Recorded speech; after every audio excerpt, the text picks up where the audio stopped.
বিসমিল্লাহির রহমানির রহিম। যে যেখান থেকে ভিডিওটা দেখছেন সবাইকে সালাম এবং শুভেচ্ছা। আসসালামু আলাইকুম।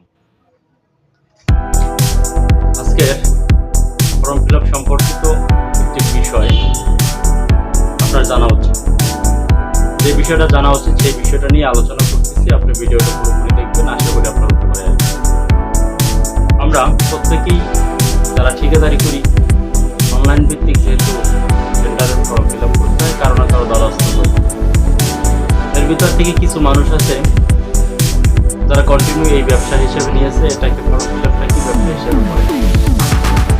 সেটা হতে পারে দোকান, আবার কেউ আছে ঠিকাদারি করে, তাদের ভিতর থেকেও পাশাপাশি এই কাজটা করে থাকে। আবার যারা চাকরি করে তাদের ভিতর থেকে এরকম করে। কিন্তু মানুষ আসলে এক এক সময় এক এক মতের হয়ে স্বাভাবিক, এক এক চিন্তা ভাবনার থাকার কারণে কারোর সাথে কারো আসলে মিল হয় না। অনেকে মনে করে আমি আমার হালালভাবে টাকাটা ইনকাম করবো, এই জন্য আমাকে যা করতেছে আমি তাই।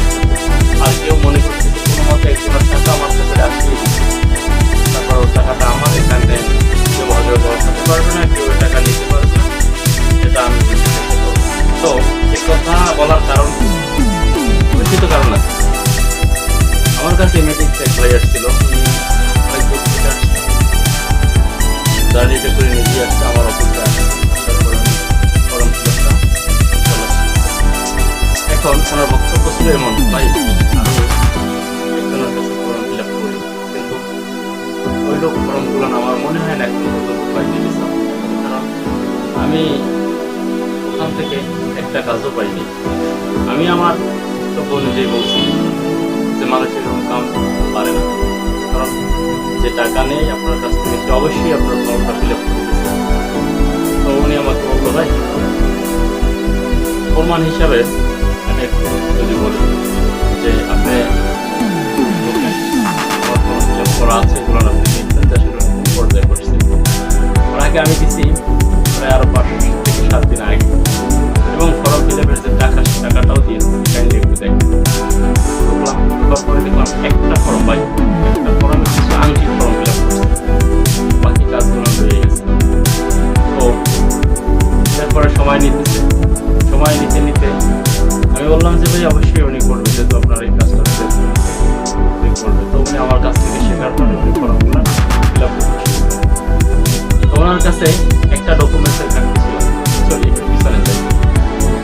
এখানে বিষয়টা হচ্ছে ওনার আসলে একটা ডকুমেন্টস আপলোড করা ছিল না। ওই ডকুমেন্টসের ভিতরে গুরুত্বপূর্ণ একটা ডকুমেন্টস ফাইল আপলোড করা ছিল না। ওই ডকুমেন্টসটা নাকি ওনার করে দিয়ে রাখছে। অদ্যবধি আমি দেখা পর্যন্ত ওই ডকুমেন্টসটা উনি আপলোড করে নেন। এরপরে স্টেপ হয়েছে ক্রেডিট লাইন ব্যাংক থেকে সরাসরি ওনার কাছে দেয়। ওই ক্রেডিট লাইনটা ওনার কাছে দিলে উনি তাও আপলোড করে নেন। তার মানে উনি ওনাকে সন্দেহ করছে, কিন্তু আমি তার বিরোধী করছি। আমি বলি মানুষ হিসেবে আসলে প্রত্যেকেরই এটা করা উচিত যে এই ফর্মটা ফিল আপ করে তার এখানে স্বপ্ন আছে, তার এখানে ইনভেস্ট আছে। আমি এখান থেকে যে টাকাটা নিই সেই টাকাটা তো আমার হালাল হয়, সেই কাজটা। তারপরে যাই আজকের 7 তারিখ 12টা হচ্ছে ওনার last form fill up submitted time. তো যেহেতু 6 তারিখ হয়ে গেছে, এর ভিতরে ওনার অন্তপক্ষে বিষয়টা একটু আমলে নেওয়া উচিত ছিল। অন্তপক্ষে ফাইলটা ওখানে আপলোড করা উচিত ছিল, ক্রেডিট লাইনটা আপলোড করা উচিত ছিল না, আদৌ কিছু করে নাই। আমাকে অনেকবার নক করছে, ভাই আমার আসলে ওখানে কি করছে বিষয়টা একটু দেখেন। আমি বলছি আপনি নিজে তো ঢুকতে শিখছেন, এখন দেখেন। বলছে আমি যতটুকু বুঝছি আপনি একটু কাইন্ডলি দেখে চেক করে আমাকে জানান। আমি গেলাম, গিয়ে দেখি এখন পর্যন্ত সেই ডকুমেন্টগুলো আপলোড করে নাই। ওখানে তার কাছে ডকুমেন্ট নাই, যেমন ক্রেডিট লাইনটা নাই। ফর্মের আংশিক কিছু ফর্ম ফিল আপ বাকি আছে, সেটাও করে নাই। তো উনি কখনই কাজগুলো করবে? এরকমেরই তো হয়তো বা এমনটা হইতে পারে উনি ভুলে গেছে। এরকমের যদি ওই ফর্মটা থাকে, আগামীকালকে 12টা 11টা 59 ওনার টাইম শেষ। বেচারা এখানে যে ফর্মগুলো কিনছে ফর্মের টাকা শেষ, প্রি অর্ডার সুদে দিল, সে সুদের টাকা যাবে। উনি অযথা একটা লস করলো, আর যে স্বপ্ন নিয়ে বসে রইল তাও গেল। অতএব আপনি নিজে ফর্ম ফিল আপটা শিখুন, যার কাছে পারেন, যেখানে পারেন সেখান থেকে শিখুন। আস্থার সাথে একটা জায়গায় শিখে ফেলুন, আপনার নিজেরই উপকারে আসবে, আপনার নিজেরই সুবিধা হবে। অতএব এই টাইমটা কাজে লাগান, এই সময়টা কাজে লাগিয়ে নিজের মতন করে শিখুন। আমার ভিডিওটা যেখান থেকে দেখেন আপনার আমার আইডিকে সাবস্ক্রাইব করুন এবং